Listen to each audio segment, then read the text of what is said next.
When people start off on the path of healing something specific, they often start off with a feeling of complete empowerment.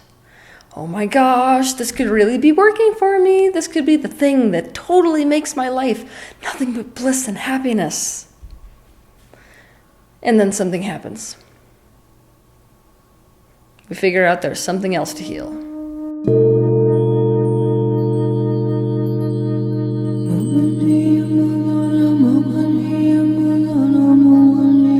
I don't need to explain this dynamic much deeper because chances are if you're even watching this video, you know exactly what it feels like to hit that doom and that despair and the overwhelm of, look, there's something else to heal, and when you heal that, there's something else to heal, and when you heal that, there's something else to heal, and when you heal that, there's something else to heal.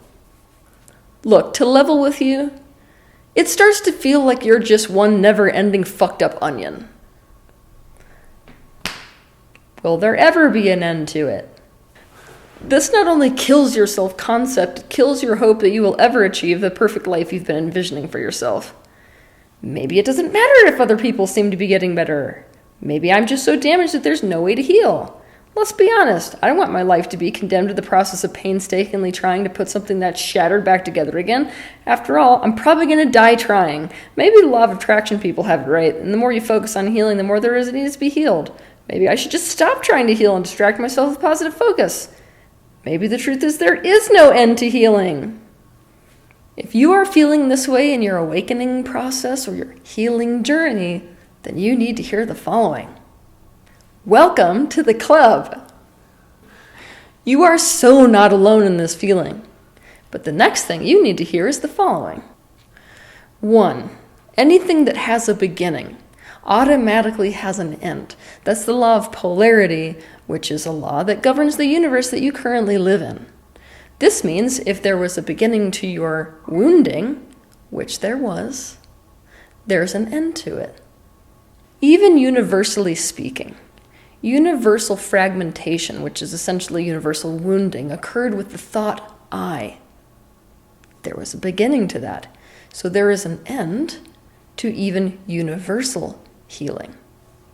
The opposite of fragmentation is that which is beyond oneness. If you want to understand this concept, watch my video titled, Oneness is Not the Ultimate Truth of the Universe. This means for any of you who are so damn overwhelmed because you realize that you're not just healing your own fragmentation, but you're healing the universe's fragmentation, there's an end to even the universe's fragmentation, so don't panic. 2. The resistance that you have to healing will be greatly improved by you understanding exactly what healing is. To heal is to experience the opposite. It's essentially the process of positively changing a pattern. For example, to heal loneliness is to experience togetherness. To heal a broken bone is to mend it. It is to go from fragmented to whole. It is to go from unwanted to wanted. Healing is therefore about desire. Therefore, personal expansion is about healing. This means the entire process of universal expansion is about healing, and you came here to life for personal and universal expansion, so healing is essentially what you came here to life for.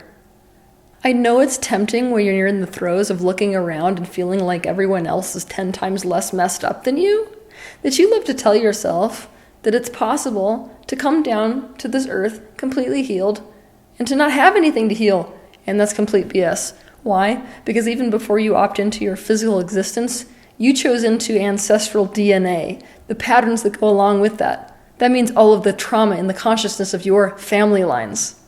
You came into that before even coming into your life and having any type of interaction with a human on planet Earth. This means you came here to heal something. Look, most people in society, they don't even realize this, and they sure as hell won't admit to it. Why? Because there's a cultural stigma around the concept of healing. We've got an idea that if there's something that needs to be healed, there's something that's really wrong or something needs to be fixed about you. This leads us into shame. Shame is the number one enemy of the human ego, and so we're going to deny it. The healing of things is what creates universal expansion. This means if you're in the process of healing, nothing is wrong with you. It means you're alive instead. If you want to know more about healing, I suggest you watch my video titled, What is Healing? 3. We tend to look at healing like we look at a dirty kitchen. We feel like there is no possible way that we could feel good until the entire kitchen is clean. And so, if some of us come down particularly fragmented and really wounded in life, it's like the messiest kitchen you will ever see in your life. And nobody wants to deal with that. So the way it starts to feel, if you're one of these people, is like you've got a knot, like a colossal knot, tied in a fishing line, and there is no freaking way you will ever untie it. So it's this feeling like, oh my God, I should just cut the line. I literally can't undo this. But what you've got to realize is that healing doesn't actually work the same way that the dirty kitchen works. The way that healing works is the better it gets, the better it gets. So for this reason, a better analogy to use for healing is like it's a window that is completely covered in dust and cobwebs. You don't have to clean the entire thing to let any light in. Every square inch that you clean lets more light in. And so the better it gets, the better it gets. So you don't have to wait until the whole damn thing is done to feel the improvement. Every time you heal something, you step into the improvement.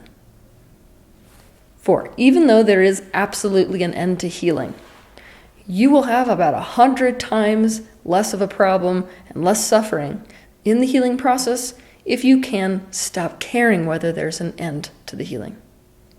You don't want to spend your whole life feeling crappy because you aren't where you want to be and judging where you are as wrong. Ask yourself these questions. How could I fall in love with the process of healing? How could I fall in love with the process of finding out how to change something unwanted into its wanted opposite? If I knew there was no end to healing, what would I do differently then? Now, in my next point, I'm going to tell you why it's so important to take this step if you're a person who is committed to the path of awakening. 5, when people have a personal enlightenment like Buddha did under the Bodhi tree, that personal enlightenment is pretty interesting because you have essentially reached individual healing, complete integration within yourself. But it's at that point that part of the integration process and part of that healing process of the individual enlightenment brings you to the awareness that, there's no such difference between me and the world. And it's at that point that you're screwed and you're back at square one. Because basically, if there's a single human being who is in an unhealed state, in an unawakened state, you are not completely healed. So then at that point, your life becomes about healing the world because you no longer recognize the difference between it and you. This is the point at which healing is no longer simply an individual process. It is a process that involves the entire world and more than that, the universe at large. There can be no division between individual and collective healing. If there is a war happening in the world, there is a war within you. We can address this world both externally and internally because they are one and the same. But let's have an honesty moment, shall we? When we look around the world at how messed up just human consciousness is, much less the world, much less the universe at large, and where the world is versus where we want it to be, that's a pretty freaking daunting healing task. We will most likely spend a lifetime or hundreds of lifetimes, and the human race alone will not be fully healed. We don't even know what the hell a fully healed human actually looks like. Instead of giving up, because this is too much of a daunting task to face, we can see that we simply need to focus on whatever is in front of us at the moment. Healing will happen one step at a time, and the better it gets, the better it gets. 6, while we are focused on healing, which is essentially closing the gap between point A and point B, closing the distance between what is unwanted and what is wanted. We don't have to stop our entire lives and dedicate ourselves only to the drudgery of trying to fix something or heal something. You can live in the meantime. Now, there's 2 great ways to do this. A, not trying to avoid the process. And B, not trying to rush the process to get it all done. We can focus on what is already healed within us. Any gratitude practice or positive focus practice will help us in this respect, assuming, of course, that we're not using it to avoid healing. We can also do things just for the simple enjoyment of it. You are here to really live the experience of healing. This means if you manage to go from loneliness to togetherness, revel in it. Do things that are fun. Do things that make you smile and laugh and feel inspired. Soak it up. Don't just look for the next thing to heal. You can live while you are healing. Never approach your healing process like you have to fix something about yourself. This is a complete recipe for there will only ever be more to heal. I'm going to tell you why. In a universe based on law of attraction, if the focus you hold towards yourself is that something needs to be fixed, you can't do that without also simultaneously judging yourself that something must be wrong with you. If you take that attitude towards yourself, there will always be more wrong with you to find. And you will be one of those people who's kind of going, crap, it seems like the more I look at shadow, the more shadow that I get. I'm going to give you a little healing hack.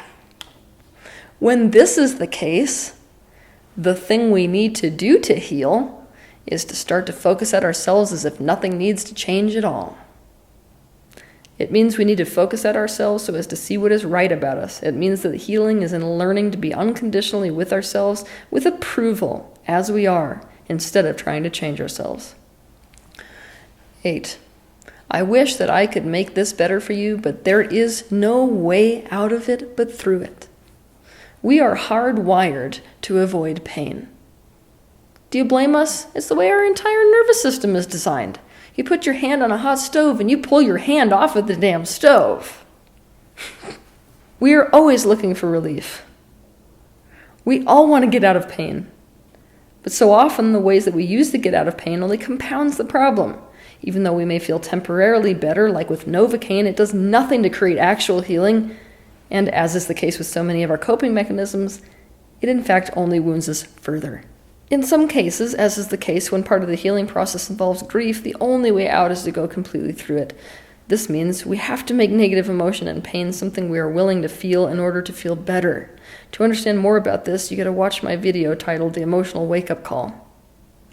The healing of the collective consciousness of mankind is so dependent upon us making space for pain. And this is not the world that you live in today. You live in the kind of world where when it's normal to grieve the fact that somebody just died, they're going to give you a Percocet. You currently live in a world that has made only positive things like positive emotions and success and being healed acceptable. This is a world that sees anything less than that as a failure. And this prevents people from healing. It prevents people from admitting to where they are and taking the time and sometimes counterintuitive steps they need to take in order to heal. It's okay to not be okay. I know it's not what you want for yourself. Nobody wakes up in the morning and says, I want to not be okay today. But we've got to make space for not being okay when the reality of you is you aren't okay right now. Pain is not your enemy. Neither is negative emotion. All it is a signal telling you where you are currently today, not where you want to be. That's all. It is information that you aren't where you want to be and that something needs your loving attention so that it can be healed and integrated. We need to learn to go toward the pain with our consciousness to truly heal and truly awaken. The only way out is in. 9. Nothing is permanent. I know that hearing something like that is incredibly annoying when you're in the middle of pain during the healing process. Why do I say annoying? What I mean is, it causes 10 times more suffering. Why? Because when somebody says something like, this too shall pass, when you're in torment, it's basically like somebody walking by when you're starving and being like, don't worry, this too shall pass. Like torture, right? I understand that. Yet, it is true that nothing is permanent. You live in a universe where anything that has a beginning must have an end. Also, and more than that, you live in a universe that is based on the law of attraction. What this means is that you can't actually conceive of a desire that cannot be achieved. If something couldn't be achieved, you couldn't actually conceptualize of it. Basic law of this universe. So, you are meant to have what you want. It is only possible to not know exactly how to make them happen at the current moment. But finding out how to create what we desire is the juice of life. It is so much of what you came here to experience. I know that so often you feel like the healing process is something that will never ever end, and so you're going to be in pain for the rest of your life, but this is me promising you today, there is and will be an end to it. But the closer that you can get to realizing that the better it gets, the less you will care if there's an end. Because it is the healing process itself from which you will extract your greatest joy in life. Have a good week.